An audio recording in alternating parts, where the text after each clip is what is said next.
ब्रह्मांड ही सब कुछ है। समय, स्पेस और मैटर सब कुछ इसी में समाहित है।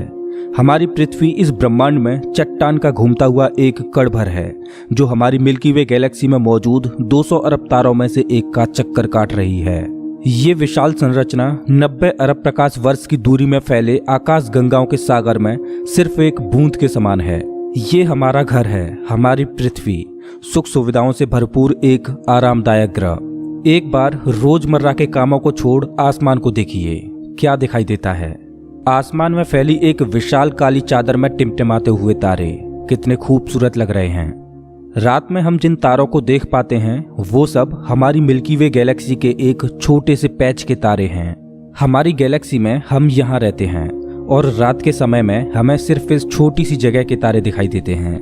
कितनी विशाल है हमारी गैलेक्सी, लेकिन क्या ब्रह्मांड के सापेक्ष में हमारी गैलेक्सी का कोई अस्तित्व है? नमस्कार दोस्तों, मैं हूं श्याम तोमर। स्वागत करता हूं आपका इस एपिसोड में, जिसमें हम ब्रह्मांड के आखिरी छोर तक का सफर करेंगे। तो अपनी सीट बेल्ट बांध लीजिए, क्योंकि हमारा ये सफर बहुत ही रोमांचक और खतरों से भरा होने वाला है। तो चलिए पृथ्वी की सतह से उड़ान भरते हैं और ब्रह्मांड के आखिरी छोर की ओर चलते हैं। जैसे जैसे हम पृथ्वी की सतह से ऊपर उठते जा रहे हैं, वैसे वैसे हमें पृथ्वी की सतह ब्लू स्फीयर की तरह दिखने लगी है। यह है इंटरनेशनल स्पेस स्टेशन, इंसानों द्वारा स्पेस में बनाई गई सबसे बड़ी चीज। ये 27,580 किलोमीटर प्रति घंटे की रफ्तार से पृथ्वी के चक्कर काट रहा है, जो कि पृथ्वी की सतह से लगभग 400 किलोमीटर ऊपर है। और ये 24 घंटे में लगभग 16 बार पृथ्वी के चारों ओर घूम जाता है। जैसे ही हम इंटरनेशनल स्पेस स्टेशन से और ऊपर जाते हैं, तो हमें इंसानों द्वारा बनाई गई कुछ और चीजें दिखाई देती हैं। सैटेलाइट्स।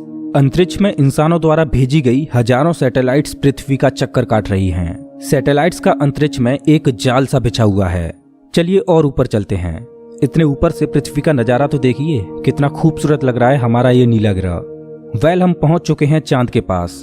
हमसे पहले यहाँ पर 12 एस्ट्रोनॉट्स आ चुके हैं, जिनमें नील आर्मस्ट्रांग पहले व्यक्ति थे जो इसकी सतह पर उतरे थे, और उनके पैरों के निशान आज भी चांद की सतह पर देखे जा सकते हैं। चांद पर कोई वायुमंडल नहीं है, इस वजह से ये निशान सदियों तक ऐसे ही बने रहेंगे। हम अभी अपने घर से लगभग 4 लाख किलोमीटर दूर हैं और चंद्रमा से हमारा ग्रह कुछ इस तरह का दिखाई देता है। ऐसा लग रहा है जैसे अंतरिक्ष में एक ब्लू मार्बल रखी हो। चांद की सतह एक बैटल फील्ड की तरह लग रही है, जिसने पिछले अरबों सालों से कॉमेट्स और एस्ट्रॉइड्स की मार को झेला है। चांद का कोई वायुमंडल नहीं है जो कि कॉमेट्स या एस्ट्रॉइड्स को स्पेस में ही जला दे। सौभाग्य से हमारी पृथ्वी का वायुमंडल है जो हमें स्पेस से आने वाले खतरों से बचाता है। चलिए अंतरिक्ष में एक लंबी छलांग लगाते हैं। ये है हमारे सौर मंडल का सबसे चमकीला ग्रह वीनस। इसको पृथ्वी की छोटी बहन बोला जाता है, क्योंकि ये पृथ्वी की ही तरह रॉकी प्लैनेट है, जिसकी ग्रेविटी लगभग पृथ्वी के ही समान है। लेकिन ये ग्रह एक नर्क की तरह है, क्योंकि इस पर होती है भयंकर बारिश, पानी की नहीं बल्कि एसिड की। इसके एटमॉस्फेयर में जो बादल दिखाई दे रहे हैं वो सल्फ्यूरिक एसिड के हैं। हमारे सौरमंडल में सिर्फ वीनस ही एकमात्र ऐसा ग्रह है जिस पर सबसे ज्यादा ग्रीन हाउस इफेक्ट होता है। सूर्य की गर्मी इस पर आती तो है, लेकिन वापस नहीं जा पाती, जिस वजह से हीट इसके एटमॉस्फेयर के अंदर ट्रैप होकर रह जाती है। यही कारण है कि शुक्र ग्रह हमारे सौरमंडल का सबसे गर्म ग्रह है, जिसका तापमान 465 डिग्री सेल्सियस है। इसकी सतह पर काफी मात्रा में ज्वालामुखी मौजूद हैं, जो इस ग्रह को और ज्यादा खतरनाक बनाते हैं। इस एंग्री प्लैनेट पर कुछ भी सरवाइव नहीं कर सकता। चलिए अपनी जर्नी को और आगे बढ़ाते हैं। यह है सूर्य के सबसे पास मौजूद ग्रह मरकरी। इस ग्रह की धरती हमारे चंद्रमा जैसी नजर आती है, जिस पर बड़े बड़े गड्ढे मौजूद हैं। इस ग्रह के दिन और रात के टेम्परेचर में बहुत ज्यादा डिफरेंस है। रात के समय में इसका तापमान -170 डिग्री सेल्सियस पहुंच जाता है, तो दिन के समय में 400 डिग्री सेल्सियस को भी पार कर जाता है। चलिए आगे बढ़ते हैं। यह है हमारा भगवान। यही है जो अपनी ऊर्जा से पृथ्वी पर जीवन को चला रहा है। अगर ये ना होता तो हम ना होते। पृथ्वी से लगभग 150 मिलियन किलोमीटर दूर मौजूद ये तारा इतना बड़ा है कि इसमें लाखों पृथ्वियां समा जाएं। सूर्य इतना भारी है कि इसकी ग्रेविटी पूरे सोलर सिस्टम को कंट्रोल कर रही है। इससे निकलने वाली लपटें इतनी बड़ी होती हैं कि सूर्य की सतह से हजारों किलोमीटर ऊपर तक चली जाती हैं। चलिए अपनी यात्रा को आगे बढ़ाते हैं। यह है पृथ्वी का सबसे नजदीकी ग्रह मंगल। इसकी धरती लाल है, इस वजह से इसे लाल ग्रह भी बोला जाता है। वैज्ञानिक मंगल ग्रह के बारे में जानने के लिए बड़े ही उत्सुक हैं, क्योंकि वैज्ञानिक कहीं ना कहीं ये अनुमान लगाते हैं कि मंगल ग्रह हमारा पास्ट है। वैज्ञानिक मानते हैं कि अतीत में मंगल की धरती पर जीवन फला फूला होगा। मंगल की धरती पर भी सागर मौजूद थे, नदियां मौजूद थीं, इसका खुद का एक एटमॉस्फेयर था। लेकिन आज ये ग्रह वीरान और बंजर पड़ा है। आज वैज्ञानिक इस ग्रह पर सूक्ष्म रूप में ही सही बैक्टीरिया के रूप में जीवन खोजने में जुटे हैं और वैज्ञानिक इस ग्रह पर भविष्य में बस्तियां बसाने की सोच रहे हैं। अगर हम मंगल पर आए हैं तो हम इसे कैसे मिस कर सकते हैं। यह है ओलंपस मॉन्स, एक प्राचीन ज्वालामुखी। मंगल की धरती पर ज्वालामुखी से बना ये पहाड़ पृथ्वी की सबसे ऊंची चोटी माउंट एवरेस्ट से भी लगभग 3 गुना ऊंचा है और ये हमारे सोलर सिस्टम की सबसे ऊंची चोटी है। अगर मंगल की धरती से हम अपने ग्रह पृथ्वी को देखें तो ये कुछ इस तरह की दिखाई देती है। अब आगे की यात्रा थोड़ी सी डरावनी होने वाली है, क्योंकि अब हम एस्ट्रॉयड बेल्ट में प्रवेश कर रहे हैं, जो कि मंगल और बृहस्पति ग्रह के बीच मौजूद है। इसमें मौजूद हैं बड़ी बड़ी और विशालकाय चट्टानें, जो कि सूर्य के चारों ओर घूम रही हैं। इस एस्ट्रॉयड बेल्ट में इतनी बड़ी बड़ी चट्टानें मौजूद हैं कि अगर ये सब आपस में मर्ज हो जाएं, तो इनसे एक बड़े ग्रह का निर्माण हो सकता है। इस बेल्ट में इतने बड़े बड़े एस्ट्रॉयड्स मौजूद हैं कि इन पर एक बड़ा शहर बसाया जा सके। जैसा कि हम जानते हैं कि 4.5 बिलियन साल पहले हमारे सौर मंडल में ग्रह बने, लेकिन एस्ट्रॉयड बेल्ट में मौजूद ये मलबा जैसा का तैसा रह गया। एस्ट्रॉयड बेल्ट में मौजूद मलबा एक प्लैनेट बन सकता था, लेकिन एक बड़ी शक्ति ने इस मलबे को प्लैनेट नहीं बनने दिया, और वो शक्ति थी जुपिटर। जुपिटर की हाई ग्रेविटी ने एस्ट्रॉयड बेल्ट के एस्ट्रॉयड्स को प्लैनेट नहीं बनने दिया। जुपिटर हमारे सोलर सिस्टम का सबसे बड़ा प्लैनेट है और इसके ढेर सारे चंद्रमा हैं। ये इतना बड़ा है कि हमारे सोलर सिस्टम के अन्य सभी प्लैनेट्स को मिलाकर भी इतना बड़ा ग्रह नहीं बनाया जा सकता। ये है जुपिटर का ग्रेट रेड स्पॉट। ये लाल धब्बा जुपिटर की सतह पर सदियों से चला आ रहा है। ये एक विशाल तूफान है। ये रेड स्पॉट इतना बड़ा है कि इसमें 3 पृथ्वियां आ जाएं। जुपिटर एक गैसीय प्लैनेट है, इस वजह से इसकी सतह पृथ्वी की तरह ठोस नहीं है। अगर आप जुपिटर की सतह पर उतरे तो आप इसकी सतह पर खड़े नहीं हो सकते, बल्कि सीधे इसके अंदर चले जाओगे। जुपिटर जितना वायलेंट और विनाशकारी है, वहीं इसके चंद्रमा जीवन के पनपने के लिए आइडियल साबित होते हैं। जुपिटर के दर्जनों चंद्रमाओं में से एक है यूरोपा, जो कि पूरी तरह बर्फ की मोटी चादर से ढका हुआ है। वैज्ञानिक मानते हैं कि यूरोपा की सतह पर जमी हुई बर्फ के नीचे पानी तरल रूप में मौजूद है। इस पर पानी का तरल रूप में होना जीवन के होने की संभावनाओं को बढ़ा देता है। हमारे सोलर सिस्टम में बृहस्पति ग्रह के चंद्रमा यूरोपा पर वैज्ञानिक जीवन होने की प्रबल संभावनाएं जताते हैं। हमारा अगला पड़ाव है हमारे सौर मंडल का सबसे खूबसूरत प्लैनेट सैटर्न। शनि ग्रह के छल्ले इसकी सुंदरता में 4 चांद लगाते हैं, जो कि इसकी सतह से लाखों किलोमीटर ऊपर तक फैले हैं। शनि ग्रह को अपने सोलर सिस्टम का ताज माना जाता है।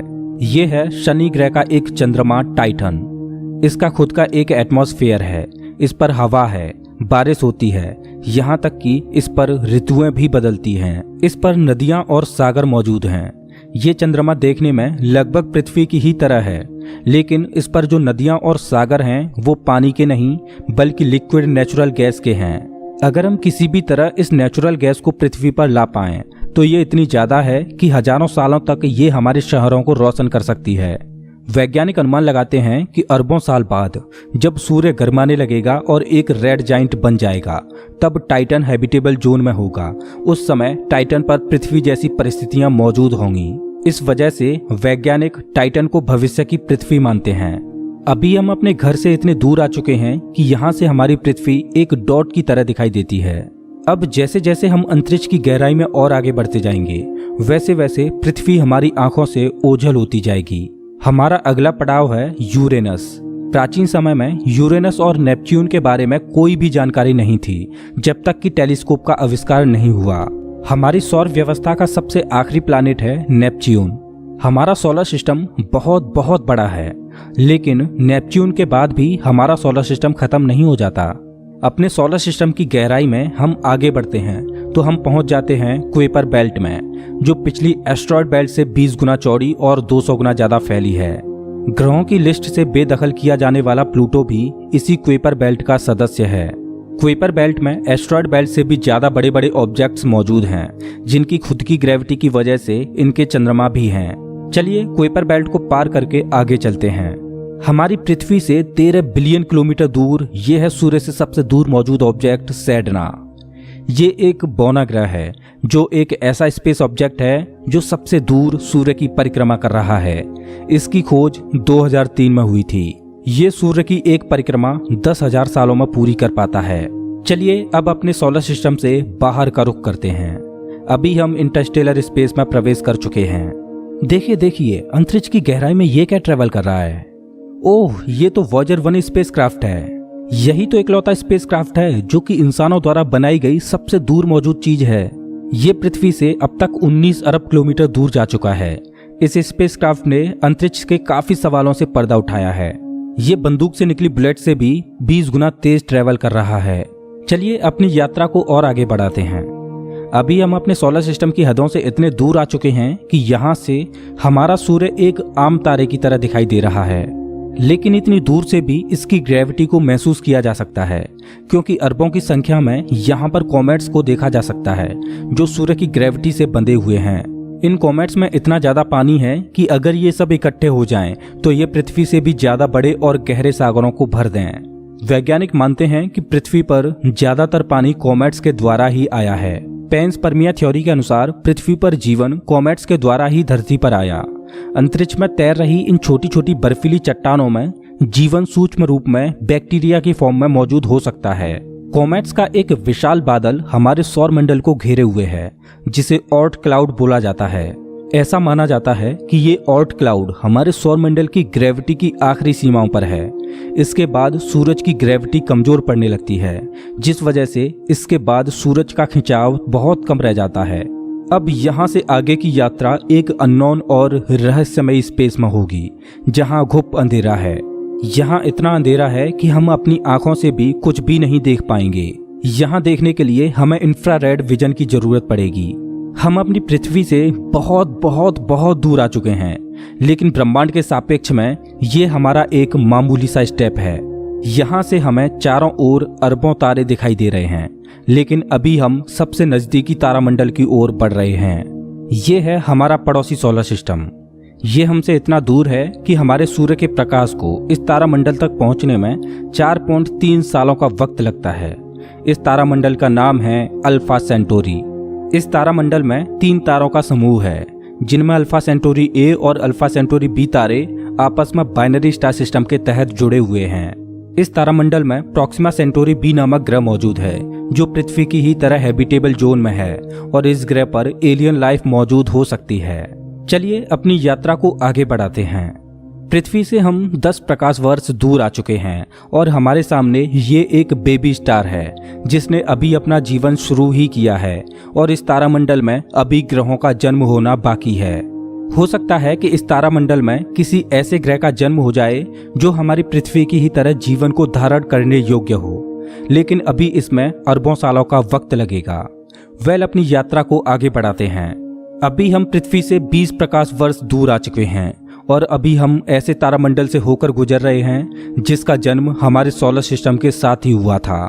इस तारे का नाम है ग्लीस 581 और इसकी सबसे बड़ी खास बात यह है कि इस तारे का चक्कर लगा रहा है एक ऐसा ग्रह जो हमारी पृथ्वी से बिल्कुल मेल खाता है और इस ग्रह पर एलियन सिविलाइजेशन होने की प्रबल संभावना है।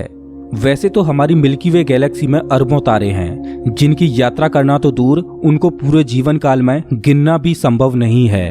तो चलिए अपनी यात्रा को आगे बढ़ाते हुए मिल्की वे गैलेक्सी से बाहर निकलते हैं।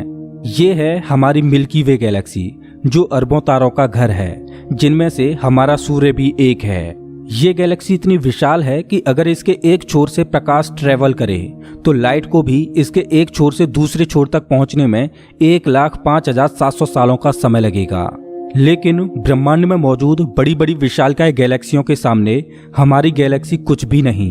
यूनिवर्स में मिल्की वे से भी कई गुना बड़ी गैलेक्सियां मौजूद हैं। तो चलिए अपने सोलर सिस्टम और अपनी गैलेक्सी को पीछे छोड़ते हुए इंटर गैलेक्टिक स्पेस में प्रवेश करते हैं। इंटर गैलेक्टिक स्पेस में प्रवेश करके हमें दूर दूर तक अरबों गैलेक्सियां दिखाई दे रही हैं, लेकिन ये सभी गैलेक्सियां झुंड में हैं और ये है हमारी गैलेक्सियों का झुंड, जिसमें हमारी गैलेक्सी मिल्की वे और अन्य पड़ोसी गैलेक्सियां मौजूद हैं। गैलेक्सियों के इस छोटे से झुंड को लोकल ग्रुप बोला जाता है। गैलेक्सियों का ये लोकल ग्रुप 10 मिलियन प्रकाश वर्ष में फैला हुआ है।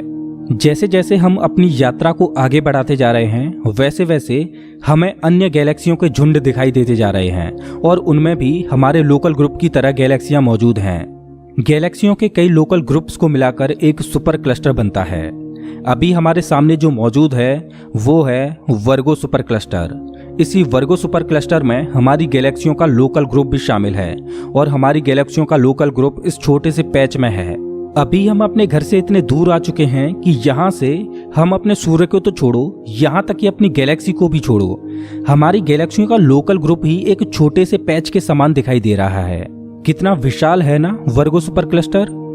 इस वर्गो सुपर क्लस्टर में 100 से ज्यादा गैलेक्सियों के लोकल ग्रुप शामिल हैं और ये 110 मिलियन प्रकाश वर्ष में फैला हुआ है। चलिए अपनी यात्रा को और आगे बढ़ाते हैं। अरे ये क्या, जैसे जैसे हम आगे बढ़ते जा रहे हैं वैसे वैसे हमें वर्गो सुपर क्लस्टर जैसे अनगिनत सुपर क्लस्टर्स दिखाई दे रहे हैं। इस सुपर क्लस्टर्स के समूह को नाम दिया गया है लेनिया सुपर क्लस्टर और हमारा वर्गो सुपर क्लस्टर यहाँ पर है एक छोटे से पैच के समान, जिसमें हमारी गैलेक्सियों का लोकल ग्रुप एक डॉट की तरह भी दिखाई नहीं दे रहा।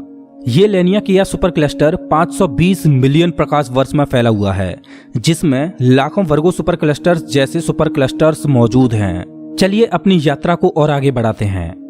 जैसे जैसे हम आगे बढ़ते जा रहे हैं वैसे वैसे लेनिया सुपर क्लस्टर भी छोटा होता जा रहा है और इतनी दूर से देखने पर लेनिया सुपर क्लस्टर भी एक छोटे से पैच की तरह दिखाई दे रहा है। ओह माय गॉड, मेरा तो दिमाग ही घूम गया। खैर अपनी यात्रा को और आगे बढ़ाते हैं। यह है हमारा ऑब्जर्वेबल यूनिवर्स, जिसमें हमारा लेनिया सुपर क्लस्टर एक छोटे से डॉट की तरह मौजूद है।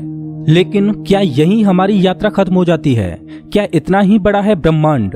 वेल, जैसा कि मैंने अभी बोला, ये है ऑब्जर्वेबल यूनिवर्स यानी ज्ञात ब्रह्मांड। ब्रह्मांड के बारे में हम जो भी जानते हैं वो केवल यहीं तक जानते हैं। हो सकता है कि ब्रह्मांड का विस्तार आगे भी हो जो अनंत तक चलता जा रहा हो, लेकिन वहां से हम तक कोई प्रकाश ही नहीं पहुंच पा रहा हो जिससे हमें ऑब्जर्वेबल यूनिवर्स के बाहर का भी पता चल सके। वैज्ञानिक ये भी अनुमान लगाते हैं कि हो सकता है कि हमारे यूनिवर्स जैसे असंख्य यूनिवर्स और मौजूद हो सकते हैं जिनमें हमारा ये ब्रह्मांड एक विशाल सागर में एक छोटी सी बूंद के समान हो। खैर, मल्टीवर्स यानी एक से ज्यादा ब्रह्मांडों का अस्तित्व है कि नहीं ये कोई नहीं जानता और ना ही हमारे पास मल्टीवर्स यानी महाब्रह्मांड के कोई सबूत हैं। लेकिन ये तो तय है कि ऑब्जर्वेबल यूनिवर्स ही ब्रह्मांड का अंत नहीं हो सकता। इसके बाहर भी कुछ न कुछ मौजूद है जिसका हमें कोई भी ज्ञान नहीं।